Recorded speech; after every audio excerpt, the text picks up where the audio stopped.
Hello everyone. I've got another review here for you today. Now today's review is not specifically about a pen.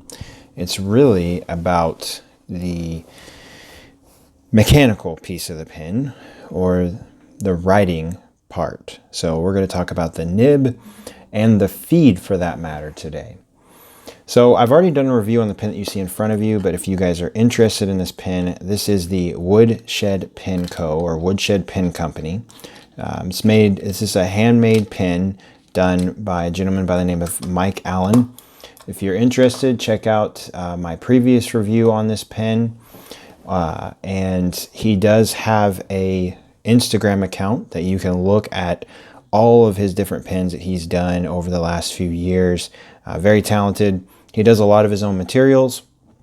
This one you see here is a Lumelite. I love this pen. It's just gorgeous, as you can tell. Tons of chatoyance and just so many different colors in this pen. And pictures and video of this pen do not do it justice. You really have to see it in person. So that's all I'm going to say about the pen. We're going to actually start with what's inside the pen now. So for those of you that were followers of the Pen Habit, and more specifically Matt Armstrong, and we used to watch a lot of his videos, he had one specifically that it was about FPNIBS Semi-Flex nib. And that's what I actually have in this pen right now. So I've watched that video probably, at least a dozen times. And I have been so infatuated with getting an FPNIBS nib for quite some time. And I finally pulled the trigger and ordered myself one. And I have to say, I'm very pleased with the fact that I did that. Now, this is a 14 karat gold nib, and it is a Jowo number 6 size nib. And this nib, again, it is specifically made to flex, essentially. Now, again, I want to reiterate that it is considered a semi-flex nib, not a full flex, not a wet noodle or anything like that. It is technically a semi-flex nib. Now, the way the gentleman that does these nibs, Pablo, the way everything kind of works is you have a standard number 6 gold nib like you have here, and then he's going to send it to you in this package, for instance, with just a standard Jowo plastic feed and, of course, a nib housing. Now, the cool thing with that is you can fit that nib setup on any pen that takes a Jowo nib setup. So you could take that, screw it into any pen like that. So an Edison pen, hypothetically speaking, you could do a Franklin Christoph, all sorts of different pen brands out there that take Jowo nibs. So that's one really cool thing about it. Now, one of the concerns I did have just a little bit is how well the feed for the Jowo feed would perform. Would it inhibit the nib's ability to flex? Meaning, would the feed be able to keep up with the nib, or would I have railroading issues? So one of the things that I did when I ordered the nib and everything is I actually did a separate order through Flexible Nib Factory. And with them, I ordered their ebonite feed, which I'm going to post a picture up here for you guys. Now, one of the things that you can see with this picture is that it has a really nice wide feed channel going down the middle of the feed there. Now, everything that you see in this picture is what you receive. So you would get an ebonite feed that is cut here with that very nice wide feed channel to really help with consistent ink flow. And then you also will get a actual nib housing or nib and feed housing unit that will come with it as well. Now, to give you perspective, we will take this picture down real quick. So you guys saw that. So I've taken this nib and feed out. This is actually the feed that came with the FPNIBS nib. And so this is just your standard Jowo feed. If you guys haven't seen it, really not much of a feed channel. You do notice there's tons of fins here. and it really doesn't perform horribly, but I do feel as though I did use this for a while before I switched everything out, and it did inhibit the ink flow a little bit. I feel like it did kind of inhibit the nib as far as its full capacity to be able to provide you with maximum line variation.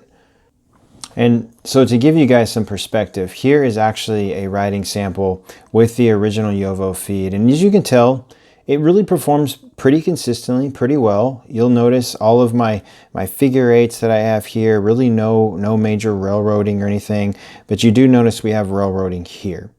And that was kind of some of the opportunities with the nib. Here you see there was actually some railroading that I had here, but I actually was able to kind of highlight that in. So again, you do see some opportunities. I'm going to look and see. I know I've got probably some more writing on here as well, just to kind of give you guys an idea. Now, here's one that was really rough, and this is all with the same ink, same type of setup. You'll notice a lot more railroading on this. This was, I had the nib and feed and everything set in the pen, and for whatever reason, because I had taken it out, I changed out the ink, put everything back together, and it just wasn't performing very well. Took it back out, reset it again, and continued to have some of the same issues. You'll notice also that the line variation, not as great, and it was partially because I was afraid to push it. And I had to keep taking the pen out a few times and get it set. And then you'll notice we started to get a little bit more consistent line variation. This is just kind of me just doing some doodling and stuff like that. Did have some little bit of railroading. So I wanted to show you guys that so you could see the overall performance with that. Again, wasn't a horrible writing experience per se. Just I felt like the feed was inhibiting the performance overall. So what does the actual feed and everything look like set up? So here you see that feed on the back. It's a 100% difference from obviously the standard JoWo feed. One thing you do notice is that the fins, or these outer portions right here, I guess the shoulders is what I should say, do hang out a little bit more than they would if we had a regular ebonite feed. So it's not necessarily perfect by any means, because here's what it would look like with that JoWo feed. But it definitely works, and it definitely makes the nib a extremely wet writer. And you've got to kind of see that whenever I go to use it. Now, the other piece of it is what makes this nib so flexible. Well, if we hold this nib up to another JoWo number 6 nib, now this is a goulet nib, but it's essentially the same basic nib. You'll notice that our tines here are thinned out quite considerably. And that's really the first thing that I noticed. So when you think of a lot of vintage flex nibs, you usually have really long, skinny tines. When you think of like a Waterman nib that's flexible, you have those nice, long, skinny tines. So when you go to put pressure, they spread more easily. And that's kind of, I think, the whole concept here.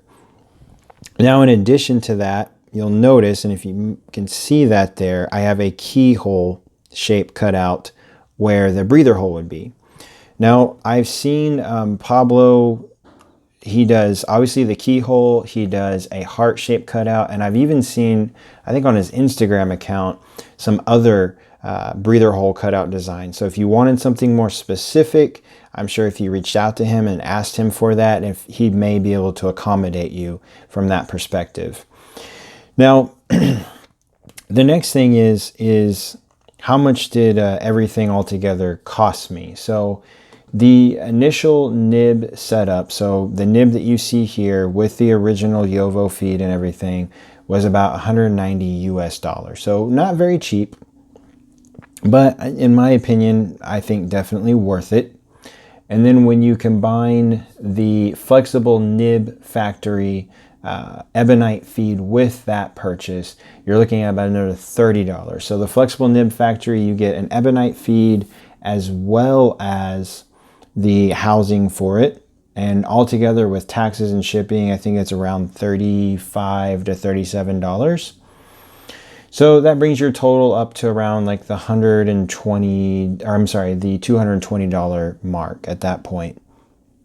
Now, of course, if you're spending that much money on a nib and a feed, you really want them to perform. So that's what we're going to do next. We're going to do a writing sample, and we're going to see how this nib and feed actually perform combined. So I'm going to get everything set up for it, and then we're going to jump in. All right, guys, so we are back. Now, I just also so you guys are aware, I am not eyedropping this pen. This is just a standard converter setup. I've had this pen and everything inked up for quite some time now, and I am using the same ink that I've been using now for a while, which is Pilot Iroshizuku Konpeki. I love that ink, so very consistent ink for me. All right, so let's just start writing. So we have the FPNIBS.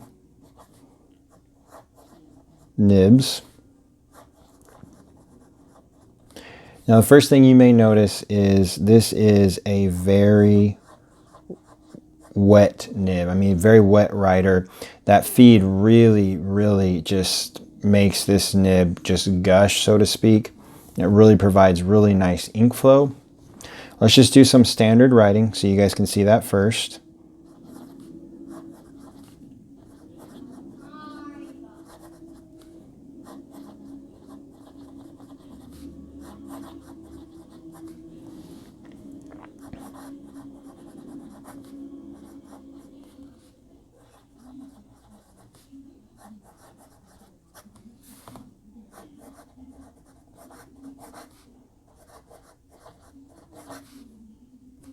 There you go.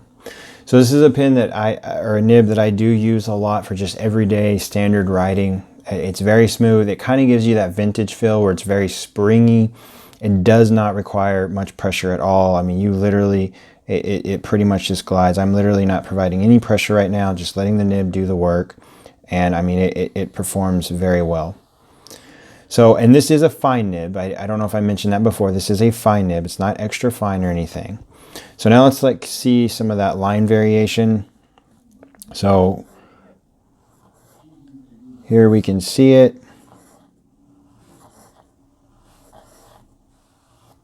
So very nice line variation. You know, I think the biggest thing with this is it requires no pressure. I mean, literally just when you compare this to other modern flex nibs, it requires such effortless pressure, you know. And so if we were to compare this nib, say, to a Pilot Falcon, and there I had railroading. I think that might have actually been me a little bit. But if we were to compare this nib to a Pilot Falcon,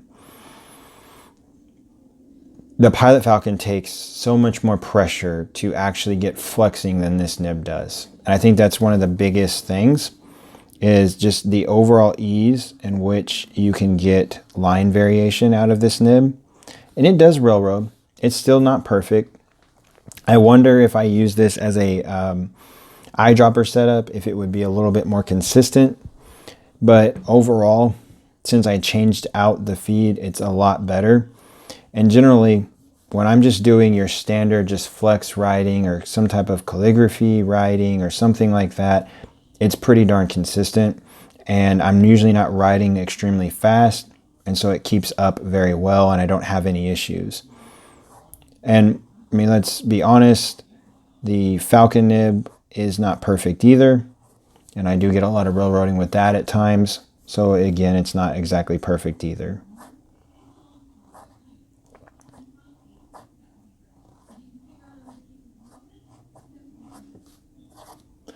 There you kind of see my name. I'm not the best person to do flex writing, but again, this kind of gives you guys an idea. You know, as far as wetness goes, I mean, I'll just do a quick wetness test. This thing just lays down ink like crazy. I mean, there you see it. That flex part wasn't even dry yet. I mean, there you can see that. I mean, it gushes ink. Some people may not like that. You know, if you're wanting it to be a little bit drier, then just stick with the standard feed that it comes with. Just know that you may have a little bit more railroading issues at times. But as you kind of tweak and play around with the nib and feed, you should get more consistent writing. For me, it was just getting it set in there properly. And also, I think ink plays a big role into that as well. Certain inks were just not as forgiving on the railroading part. So let's do a little bit more writing so you guys can see that.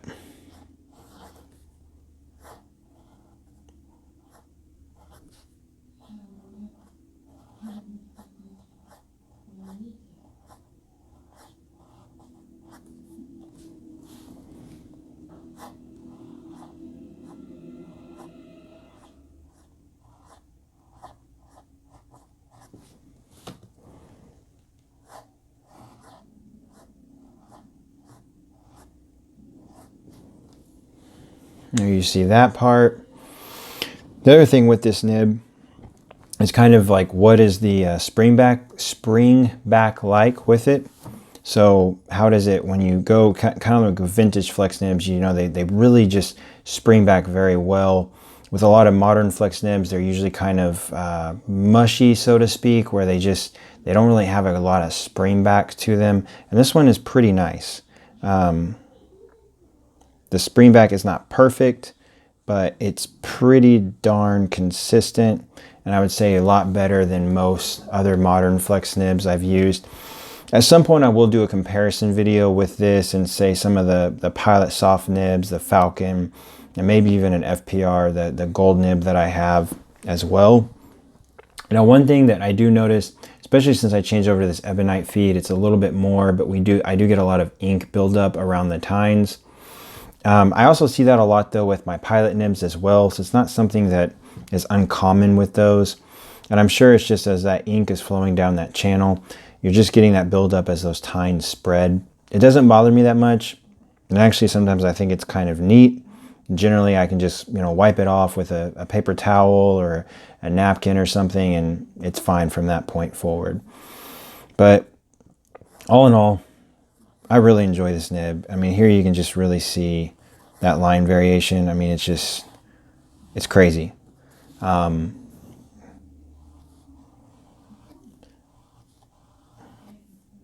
to get it going. I have to be careful. So sometimes if I push too much at that initial downstroke, I will create more railroading. If I start with a little bit, you know, a little bit skinnier line and then push out, then I get a little bit more consistency.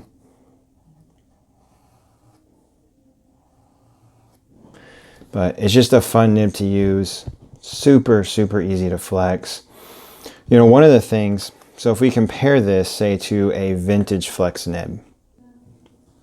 So I've got a Waterman 52 here. This is a vest pen or half V, whatever you guys want to call it. So this is by no way, shape, or form necessarily a wet noodle. So I feel like this will be a decent comparison here between the two pens. But this is a very, very nice writer and gives you some, you know, decent line variation. Now I don't have this pen inked up, so I'm just going to do kind of the old dip test. But just to give you guys kind of an idea from some line variation with it.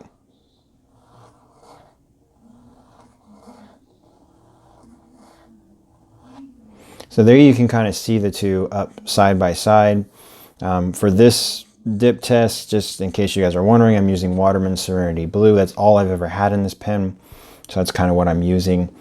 But this kind of gives you an idea. Again, this is not a vintage wet noodle, but this is still, it's a #2 nib. It's a Waterman nib. It's very nice and flexy. It writes very well and consistent. And you can kind of see that comparison of the line variation. I think that this semi-flex nib that Pablo does is amazing. And since I invested that additional $30, in my opinion, I was already paying $190 for a nib, basically. Why not invest that additional $30? I'm so impressed with Flexible Nib Factory that I actually ordered another nib from them, and I put it on this guy. So I will kind of do a review at some point of that as well, but I will put a link in the description to Flexible Nib Factory. I probably won't put a link to FPNIBS.com because that one to me should be pretty easy. Just go on there. I know that Pablo offers a full flex nib option, but that one, if you reach out to him, it has to fit a specific pen, meaning because it's a full flex nib option, he actually modifies the nib housing to fit an ebonite feed, so it won't fit in just a standard Yovo nib setup or pin setup. Now, there is a really cool article on Fountain Pen Network of someone actually taking the full flex nib and putting the nib in or really what they did was they ordered basically this setup from Flexible Nib Factory, put that nib on it, and then now you have a full flex. Now, I don't know the differences in line variation. I mean, their writing sample was gorgeous and had a lot of really nice line variation. You are, of course, going to pay more because it's a full flex nib, so you're going to pay more for that. But I really like this setup. I think it's nice, consistent. This pin has quickly become, I don't like the term grail pin, but I love this pin. And because not only did I already love the material that this pin was made out of, when you combine it with this nib and feed, I will be writing with other pins, thinking about writing with this pin. So I guess in a grail pin terminology, whatever that means, so to speak, you can consider it becoming really my favorite pin quickly. So Pablo, if you ever watch this video, thank you very much. I love my nib. Flexible Nib Factory. The feed is awesome as well. Everything about it's perfect. I hope you guys enjoy the video. I hope this kind of gives this justice. If you're willing to invest that much money in it, I don't think you'll be upset. In addition to that, I got, from the time I purchased this, the nib and everything, I mean, I think I had it at my front door in like 10 days, give or take. So less than 2 weeks, which I was expecting to wait longer than that. It was coming from Spain. It's at my front door very, very quickly. So that's another plus there, is that he got the nib produced, out, shipped to my home, and at my front door very quickly. So excellent customer service. When I emailed him with a couple questions, he answered me very quickly, had no issues there. So just amazing nib, amazing work. And thank you guys. I'm going to keep babbling on forever, so I'm going to stop now. Hope you guys enjoyed the video. Until next time, bye-bye.